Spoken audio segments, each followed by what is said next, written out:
রসগোল্লা তৈরি করতে উপকরণ লাগবে তরল দুধ 1 লিটার, ভিনেগার 2 টেবিল চামচ, ময়দা ও চিনি 1 চা চামচ করে, এলাচ 2টি। শিরা তৈরির জন্য লাগবে চিনি 1 কাপ, পানি 4 কাপ। রসগোল্লা তৈরির জন্য এখানে আমি 1 লিটার দুধ নিয়েছি, এটা ফুটতে দিয়েছি। এটাই যে এখন ফুটছে, এটা মানে ফুটার পরে চুলাটা বন্ধ করে দিতে হয়। তো ভালো মতো ফুটে উঠুক। হ্যাঁ, এটা ভালো মতো ফুটে উঠেছে, এখন আমি চুলাটা বন্ধ করে দিলাম। এখানে আমি 2 টেবিল চামচ ভিনেগার নিয়েছি, তার সাথে একটু পানি মিশিয়ে নিয়েছি। এটা দিয়ে 2 টেবিল চামচ আমি ভিনেগার নিয়েছি, পানি মিশিয়ে নিয়েছি। কতটা পানি মিশিয়েছো, কতটা ভিনেগার? এখানে প্রায় আধা কাপ মতো পানি আছে। এখন আমি এটা নেড়ে নেড়ে, চুলা কিন্তু বন্ধ করে দিতে হবে। তারপরে যেইভাবে ধোঁয়া ওঠা গরমের মধ্যে, ধোঁয়া ওঠা গরমের মধ্যে। তাহলে প্রিয় দর্শক, আমরা খালি রসগোল্লাই তৈরি করা শিখছি না, শিখছি কিভাবে অনেক সুন্দরভাবে তৈরি করা যায় ছানা। এই যে ছানার একটা সবুজ পানি আর ছানা এই যে আলাদা হয়ে আসছে। এখন আমাদের ছানাটা তৈরি হয়ে গেছে। এখন এটা আমি ছেঁকে নিব। আমি এই যে একটা ছাঁকনি নিয়েছি, এটার উপরে একটা সাদা নরম কাপড় এই যে এইভাবে দিয়ে নিতে হবে। তারপরে এর মধ্যে পানিটা পড়বে। এখন আমি এইভাবে রাখলাম। এখন ছানা আস্তে করে এর মধ্যে ঢেলে দিতে হবে পানি সহ।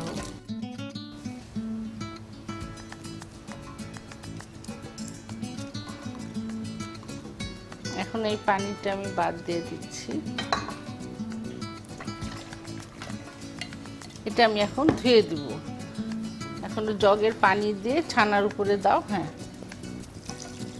এইভাবে এই ছানাটা ভালো করে ধুতে হবে, ধুতে হবে। হ্যাঁ,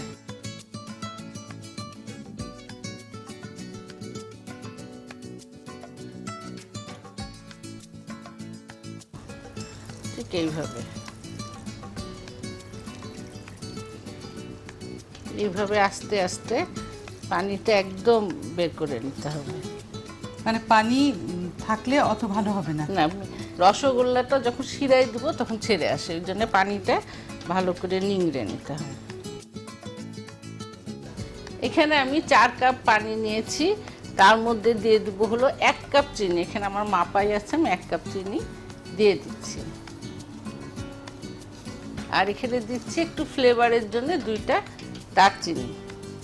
আমি ছানাটা একটু মেখে নিব। ছানাটা এইভাবে কাপড় থেকে একটা পাত্রে ঢেলে নেবেন, জানি পাত্রটা একটু বড় হয়, তাহলে ছানাটা মাখাতে সুবিধা হয়। ভালো করে প্রথমে এইভাবে মেখে নেবেন। আমরা মেখে নিয়েছি, এখন দিব 1 চা চামচ ময়দা, একদম ঝেড়ে দাও। হ্যাঁ, 1 চা চামচ ময়দা আর হলো 1 চা চামচ চিনি। এটা এখন আমরা মসৃণ করে মেখে নিব। মেখে এটা আমরা আবার গোল গোল বলের মতো করে নেব। যখন দেখবেন যে পাত্র থেকে ছেড়ে আসছে, ছানা কিন্তু আর লেগে নাই, তখন বুঝতে হবে যে ছানাটা তৈরি হয়ে গেছে। কারণ হাতেও, হ্যাঁ, হাতেও কেমন তেল তেল একটা ভাব আসে বলগুলা তৈরি করার সময়। শিরাটা যখন ফুটবে তখন চুলাটা বন্ধ করে দিতে হবে, দিয়ে এই যে রসগোল্লাগুলা একসাথে ছেড়ে দিতে হবে। আচ্ছা, অনেক সময় দেখা যায় যে রসগোল্লাটা করার সময় খুব সুন্দর ফুললো এবং সফট হলো, কিন্তু দেখা গেল যে এটা রাত্রে করে রাখা হলো, সকালে শক্ত হয়ে গেল। ওটা হলো যে বেশিক্ষণ জাল দেওয়ার জন্য। এটা দেওয়ার পরে যেটা আমি এখন চুলাটা ধরিয়ে দিলাম, ঠিক ঢেকে 20 মিনিট পরে চুলা বন্ধ করে দিতে হবে, তাহলে আর শক্ত হবে না। আচ্ছা, আর এটা হলো ছানাটা বললাম তো, খুব সুন্দর করে মথতে হবে। যখন আপনি গোল করবেন তখন কিন্তু হাতে তেল তেল লাগবে, তাহলে রসগোল্লা সুন্দর হয়।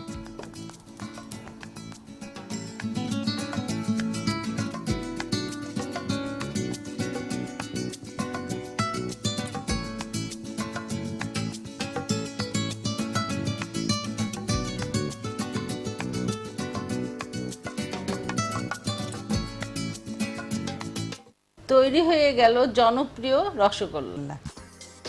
ফুটন্ত দুধের মধ্যে ভিনেগার ও পানি মিশিয়ে দিয়ে দিন। ছানা কাটলে সাদা কাপড়ে ঢেলে পানি ছেঁকে নিন। এবার পানি দিয়ে ছানা ভালো করে ধুয়ে নিন। চিপে চিপে ছানার পানি নিংড়ে ফেলে ছানা বড় পাত্রে রেখে মেখে নিন। এবার এর মধ্যে ময়দা চিনি মিশিয়ে খুব ভালো করে মথে নিন। চিনি শিরা করে রাখুন।